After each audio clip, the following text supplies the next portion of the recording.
I used to work with players like Denny Avdia, Amari Stoudemire, Elijah Bryant, and other NBA and overseas basketball players. Preparing their body and their mind to perform was an important part of the job, and today I'm going to show you a 5-minute dynamic basketball warm-up I used to do with them. The first exercise is a split stance isometric hold. I'll split my stance, get my hips under me a tiny bit under that rib cage, come halfway down, and now I'm going to reach forward as far as I can without sacrificing the position of that torso. You're going to hold this position for 15 seconds, right? 15 seconds left, and if you want, you can raise that right heel off the ground, which is going to challenge you to stabilize yourself a little bit more in this position. Next, we have our dynamic adductor stretch. I'm just going to go side to side, not rushing through this, and you can see that when I lean into one side of my body, I'm shifting most of my weight to that outside leg. So I feel a lot of weight now on this right glute, the inside of this right leg. This outside leg is very light, like a kickstand, and when I come up, I'm going to shift my weight now to my left side where my right leg is now light. I'm going to go through this for 15 to 20 seconds at this pace.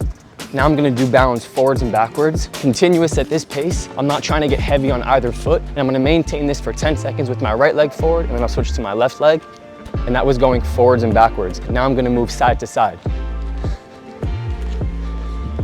So I'm staying at that moderate pace. The amount of time that I'm spending on the ground has decreased, which means I have to move my body a little bit quicker as I push off the ground. Next, I'm gonna find a wall, or in this case, a fence outside of the court for an overcoming isometric hold, a full arm's length away from the wall. Walk my feet back. What I'm gonna do is I'm gonna get a really good push into the wall so that I have a lot of contraction here with my upper body. From that position, I'm gonna lift one leg off the ground, so my left knee is gonna come to my chest, and now I'm gonna push as hard as I can with my back right foot, so my right toes are digging into the floor right now as I'm pushing away from the fence. I should be feeling a ton of core, a ton of right glute, and my right leg is just glued into the ground, pushing myself away. I want to create that imaginary separation between my upper body and my lower body to create a lot of contraction and tension in my core. Hold the right side for 10 seconds and then move to my left. Next, I'm going to do freestyle pogo hops with one foot. So I'll take one foot off the ground, and I'm basically just going to jump at about a 60% intensity in any direction that I want. I'm not really thinking too much about where I'm going, but I'm trying to get that foot and ankle complex to react to movements which I'm not necessarily prepared for. I'm gonna do 15 seconds on my left side, switch to my right, and then I'm gonna go back, and I just wanna move through that same exact progression a little bit quicker. So as we speed this up, I'm getting a little bit closer to what that game speed and game reactivity would look like. I'm going to move a little bit quicker through half the length of the court. So just to show you guys the karaoke movement, I'll start in athletic position. My right leg is going to come over my left. Left is going to reset itself.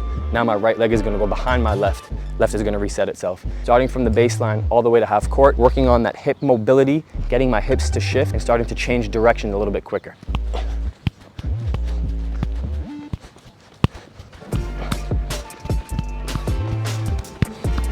You can see that when I was moving through it, I brought this knee higher towards my chest. So I'm pretending that there's an object below me. I'm trying to get that foot up and over that object. So I'm also getting a lot of hip flexion when I do so. And we need to mimic this movement so that we're prepared for those ballistic full speed movements when we're actually playing in game. But now I'm gonna grab the basketball and we're gonna do repeated crossovers. I'm gonna start with the ball in my right hand. And when I get to half court, I'm just gonna switch and start with the ball in my left. We're gonna combine everything that we've worked on so far so that from this point, we can transition right into our on-court work. 2 sets.